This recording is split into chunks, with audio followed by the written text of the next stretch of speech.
قل اعوذ برب الفلق، تو فلق کا مطلب ہے صبح، ٹھیک ہے، کیونکہ فلق صبح کا پھاڑنے والا ہے، الگ کرنے والا ہے، اور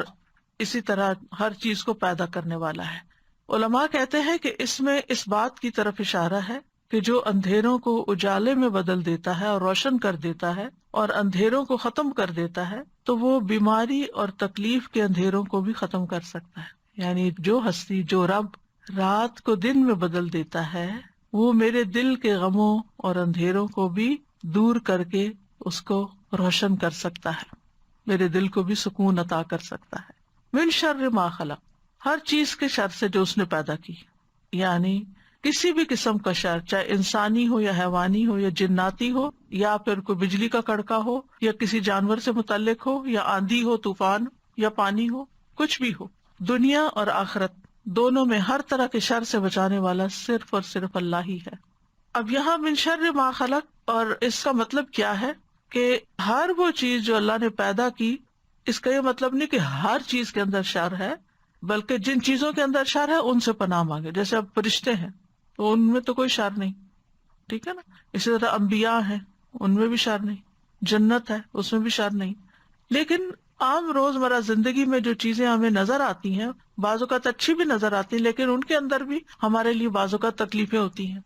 وَمِن شَرِّ غَاسِقٍ إِذَا وَقَبَ، اور رات کی تاریکی یا اندھیرے کے شر سے جب وہ چھا جاتا ہے، کیونکہ اندھیرے میں کچھ نظر نہیں آتا، تو بہت سی تکلیف دینے والی چیزیں جو ہے وہ اس وقت ظاہر ہو جاتی ہیں اور انسان کی طرف آتی ہے تو انسان ان سے بچ نہیں سکتا۔ شام کے وقت ہی جنات کا غلبہ بھی ہوتا ہے، چور ڈاکو وغیرہ بھی اسی وقت حملہ آور ہوتے ہیں۔ امام ابن قیم کہتے ہیں کہ رات اندھیرے کا مقام ہے، اور اس اندھیرے میں انسانوں اور جنات کے شیاطین اتنا غلبہ پاتے ہیں جتنا وہ دن کو نہیں پا سکتے، کیونکہ دن نور ہے اور شیطان کا زور اندھیروں میں ہے، اور وہ اندھیرے والی جگہوں میں چلتا ہے، اور ان لوگوں پر اس کا زور چلتا ہے جن کے دلوں میں اندھیرا ہے اور وہ تاریکی والے ہیں، یعنی شیطان انہی کو کنٹرول کر پاتا ہے۔ اسی وجہ سے رات کو جادو کا زیادہ غلبہ ہوتا ہے، رات کو اس کی تاثیر بڑھ جاتی ہے، تو لوگ جو جادو کرتے ہیں وہ رات کے وقت قبرستان جا کے غلط کام کرتے ہیں اور مختلف طرح کی چیزیں دباتے ہیں وہاں۔ اب یہاں پر بات اندھیرے کی ہو رہی ہے اور پناہ مانگی جا رہی ہے رب الفلق سے، تو مطلب یہ ہے کہ روشنی جب ہوگی اللہ کے کلام سے، تو پھر شر یا باطل کا جتنا بھی کلام ہے، اس کا جو اندھیرا اور شر ہے وہ دور ہو جائے گا، اور ہر فسادی جو ہے وہ چلا جائے گا۔ جیسے جو ہی صبح ہوتی ہے تو جو بھی ایسی چیزیں ہوتی ہیں وہ ساری کچھ سرنگوں میں گھس جاتی ہیں، کوئی پہاڑوں کی کھو میں گھس جاتی ہیں، کوئی کہیں اور غائب ہو جاتی ہیں، یعنی انسانوں کے سامنے نہیں رہتی۔ کیڑے مکوڑے بھی اپنے بلوں میں چلے جاتے ہیں، شیاطین جو راتوں کو پھیلتے ہیں وہ بھی کہیں سمٹ جاتے ہیں جا کے۔ تو یہاں پر اللہ تعالیٰ نے اپنے بندوں کو ایک طرح سے حکم دیا ہے کہ وہ نور کو طلب کرے تاکہ اندھیروں کا مقابلہ کر سکیں۔ اللہ تعالیٰ نے اپنی کتاب میں قرآن مجید کو بھی نور کہا ہے، اللہ ولی الذین آمنوا یخرجہم من الظلمات الی النور، اللہ ایمان والوں کا دوست ہے، انہیں اندھیروں سے روشنی کی طرف نکال لے جاتا ہے۔ تو ایمان نور ہے جبکہ کفر اور شرک اندھیرا ہے۔ پھر فرمایا وَمِن شَرِّ النَّفَّاثَاتِ فِي الْعُقَدِ، اور جادوگر عورتوں کے شر سے جو اپنے جادو سے گروں میں پھونک مار کے مدد لیتی ہیں، یعنی جادوگروں یا جادوگرنیوں دونوں کے لیے استعمال ہوتا ہے۔ نفاثات، نفاثہ کی جمع ہے جو مؤنث بھی ہو سکتی ہے اور مبالغے کا صیغہ بھی ہو سکتا ہے، بہت زیادہ پھونکے مارنے والے جن کا کام ہی یہی ہے۔ وَمِن شَرِّ حَاسِدٍ إِذَا حَسَدَ، اور حاسد کے شر سے جب وہ حسد کرے۔ حاسد وہ ہوتا ہے جو دوسرے کی نعمت اور خوشحالی کو نہیں دیکھ سکتا اور اس کے ختم ہونے کی آرزو کرتا ہے، یعنی تمنا کرتا ہے کہ دوسرے سے نعمت ختم ہو جائے۔ اور اذا حسد کے ساتھ اسے کیوں مقید کیا گیا؟ کیونکہ بعض اوقات حاسد نے حسد دل میں چھپایا ہوا ہوتا ہے، ظاہر نہیں کرتا،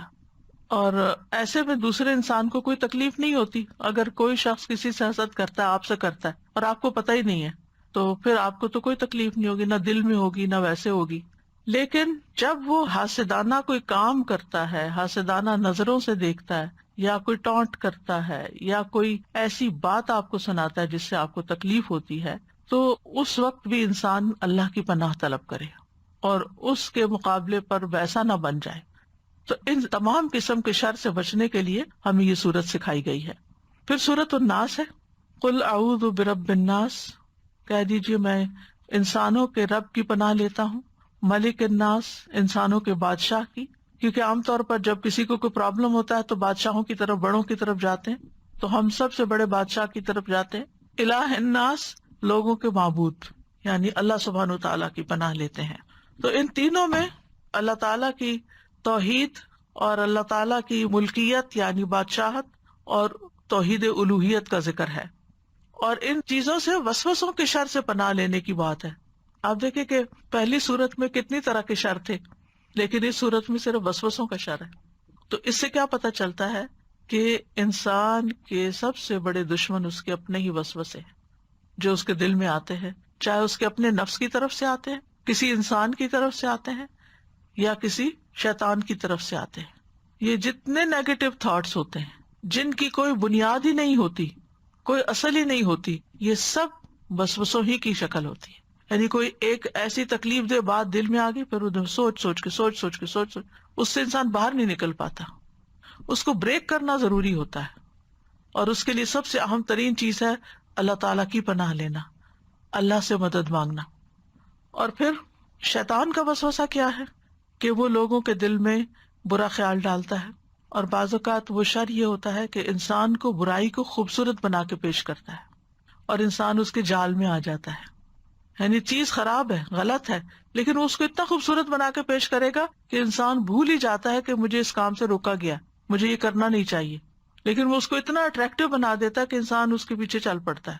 اور بعض اوقات اپنا مال، اپنا وقت، اپنی بہت ساری چیزیں اس کے پیچھے لگا کے ضائع کر دیتا ہے۔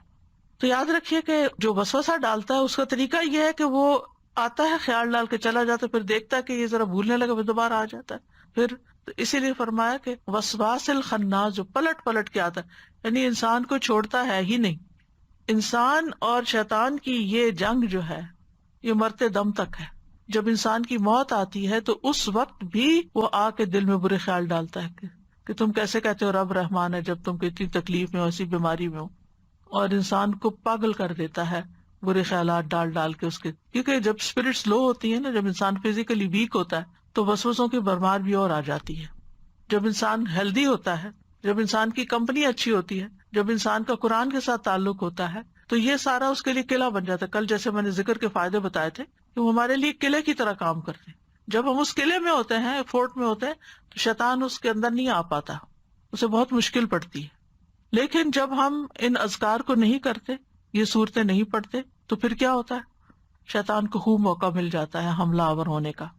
اس صورت سے ایک بات اور پتہ چلتی ہے کہ شیاطین جنوں میں سے بھی ہوتے ہیں اور انسانوں میں سے بھی ہوتے ہیں۔ یعنی بعض اوقات وہ آپ ہی کے دوستوں کے روپ میں ہوتے ہیں، انسانوں کی شکل میں ہوتے ہیں، آپ کے قریبی عزیز پیاروں کی شکل میں ہوتے ہیں، جو آپ کے دل میں ایسی باتیں ڈالتے رہتے ہیں یا آپ کے کانوں میں ایسی باتیں ڈالتے رہتے ہیں۔ تو من الجنۃ والناس، تو ان دو صورتوں کے ساتھ پناہ طلب کرتے رہنا چاہیے۔ ابن قیم رحمہ اللہ کہتے ہیں کہ بندے کو ان دو صورتوں کے ساتھ تعوذ اور پناہ طلب کرنے کی ضرورت سانس لینے،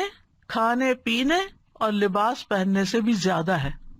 یہ تین کام ہیں جو ہم روز کرتے ہیں نا، ہر وقت ہم سانس لیتے ہیں، ہر وقت ہمیں لباس چاہیے ہوتا ہے، اور پھر کھانے پینے کے بغیر بھی گزارا نہیں۔ تو وہ کہتے ہیں کہ اس سے بھی زیادہ انسان کو ضرورت ہے کہ وہ ان صورتوں کو پڑھے تاکہ وہ شر سے بچا رہے۔ سورۃ الفلق جو ہے یہ بیرونی تکلیف دہ چیزوں جو ظاہر میں نظر آتی ہیں ان سے بچنے کے لیے ہے، اور الناس اندرونی شر اور تکلیفوں سے بچنے کے لیے ہے،